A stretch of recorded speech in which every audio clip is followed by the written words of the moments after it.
नमस्कार दोस्तों, मैं अंकुर उपाध्याय स्वागत करता हूं आप सभी का एक बार फिर से अपनी नई वीडियो में। दोस्तों, एक ऐसा शेयर जो मल्टी बैगर बना लेकिन अब निवेशकों को ट्रैप भी बहुत अच्छा खासा कर रहा है। स्टॉक का नाम है सुज़लोन एनर्जी। अब इस शेयर में भारी भरकम इन्वेस्टर्स ने इन्वेस्ट किया हुआ है और आज ये शेयर 0.10% क्रैश हुआ है। ऊपर करीब 80 रुपये तक भागा था ये मल्टी बैगर के समय, जब ये 8 रुपये से चलना शुरू हुआ था और 80 रुपये तक चला था वन साइडेड।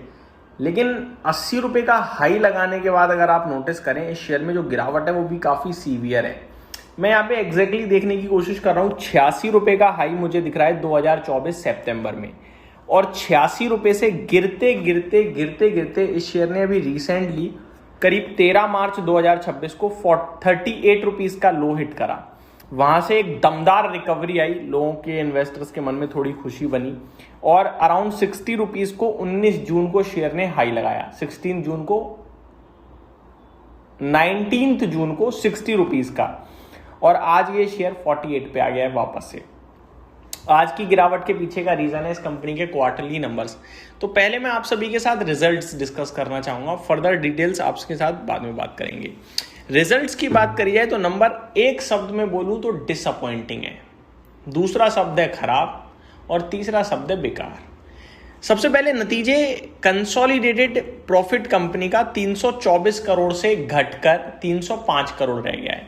मुनाफा वाई आधार पे घटा है पहली बार, जिसमें अनुमान था कि बढ़कर आएगा। अनुमान था 400 करोड़ का मुनाफा आएगा, जिसके सामने 305 करोड़ का रह गया। काफ़ी ज़्यादा बड़ा मिस था ये मेरे हिसाब से। अनुमान का जो एस्टिमेट थे वो काफ़ी बुरी तरीके से मिस हो गए। रेवेन्यू की बात करूँ तो 3120 करोड़ के कंपैरिजन में 3820 करोड़ पे रेवेन्यू आया, तो रेवेन्यू में बढ़त थी, ये अच्छी बात है।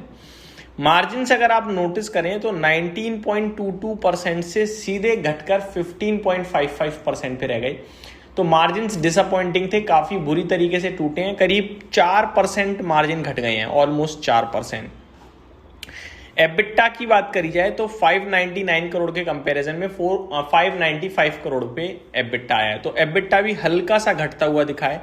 तो एबिटा भी घटा है, मुनाफा भी घटा है, मार्जिन भी घटे हैं। एकमात्र रेवेन्यू है जो थोड़ा सा बढ़कर आया है, बाकी सारी चीज़ें घटकर आई हैं।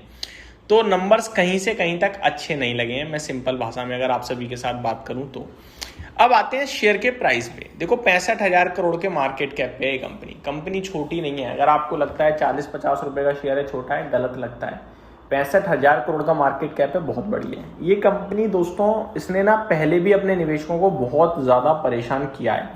ये स्टॉक एक समय पे मैं आपको बताना चाहूँगा 400 रुपये का हुआ करता था, वहाँ से इसमें गिरावट आई थी और मतलब 2 रुपये के समथिंग का इसने लो हिट करा था, जहाँ तक मुझे याद है।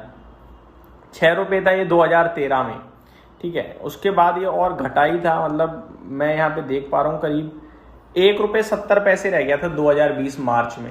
1 रुपये 70 पैसे का 2020 में। फिर वहीं काफ़ी समय तक कंसोलिडेशन देखने को मिला हमें, लेकिन इसकी ज़िंदगी बदली करीब 2023 अप्रैल से। 8 रुपये का भाव था 2023 अप्रैल में, वहाँ से वन साइडेड चलना शुरू हुआ और अराउंड सितंबर 2024 में 86 रुपये हो गया। तो 8 रुपये से 86 रुपये, या फिर 2 रुपये से 86 रुपये, 6 साल में बहुत बड़ा टर्न अराउंड बना। फिर कंसोलिडेशन और अब जाके गिरावट। देखो, इस कंपनी में हम लॉन्ग टर्म के लिए फंडामेंटल वाइज ट्रस्ट नहीं कर सकते। इतनी रोलर कोस्टर राइड मुझे नहीं लगता एक इन्वेस्टर डिजर्व करता है। एक इन्वेस्टर लॉन्ग टर्म में कंपाउंड करने पैसा आता है, 12-15% से कंपाउंडिंग पैसा बना देती है, बहुत अच्छा। मेरे को नहीं चाहिए मल्टी बैगर, मेरा कंपाउंडिंग ही मेरे लिए मल्टी बैगर होना चाहिए। अब कंपाउंड मल्टी बैगर के चक्कर में अगर मैं ये उल्टे सीधे जगह फंस गया कहीं, तो मेरे टेंशन से ही मैं तो फिनिश हो जाना हूँ। तो मेरे को लगता है इस शेयर से दूर रहें, वो ज़्यादा बेटर है। नंबर्स भी मेरे को बेकार ही लगे हैं, नंबर्स में भी कोई मज़ा नहीं आया है।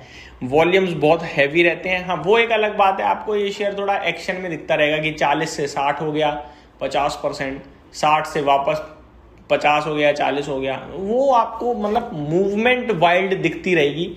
लेकिन मेरे को नहीं लगता as a long term investor हमें इस शेयर पे काम करना चाहिए। कभी कभार मैं कहता हूँ कि हमें ये सोचना पड़ता है कि हमें किससे दूर रहना है। देखो, ये 50 से 100 हो जाए, आप मेरे से को भाई तेरे चक्कर में नहीं ले पाया, मानता हूँ मैं कह दूंगा भाई सॉरी, और क्या कर सकता हूँ मैं। लेकिन आप सारे शेयर्स नहीं ले सकते ना, 9,000 शेयर है बाजार में, 8-9,000, क्या सब ले लोगे आप? आपको सिलेक्टिव होना पड़ेगा, राइट? कभी कभार जो चीज आप नहीं ले रहे हो वो अच्छी नहीं होगी, कभी कभार जो चीज आप छोड़ रहे हो वो अच्छी हो भी सकती है। सिलेक्टिव तो होना पड़ेगा आपको हर जगह सब कुछ नहीं मिल सकता। अब आपने सोचा है कि मैं ये लूंगा तो भाई ले लो, वरना अगर आप सिलेक्टिव होगे तो फिर आपको ये छोड़ना पड़ेगा। अब ये अच्छा कर जाए वो अलग, वोडाफोन आइडिया है, सिलेक्टिव होना पड़ेगा, एयरटेल चुननी पड़ेगी भाई। अब वोडाफोन अच्छा कर जाए तो बात अलग है, लेकिन चुना एयरटेल ना तो बना पैसा। अब वोडाफोन मल्टीपैकर बन जाएगा तो आप ये थोड़ी कहोगे मैं वोडाफोन छूट गया यार। आपको सब नहीं लेना है, आपको कुछ लेना है, कुछ तो छोड़ोगे ही छोड़ोगे आप। तो मेरे को लगता है ये ऐसा है जिस पे आप ध्यान ना दो तो ज्यादा बेटर है। यही समाप्त करता हूँ इस वीडियो को, उम्मीद करता हूँ डिटेल्स पसंद आई होंगी। Thank you so much for watching this video, have a great day guys.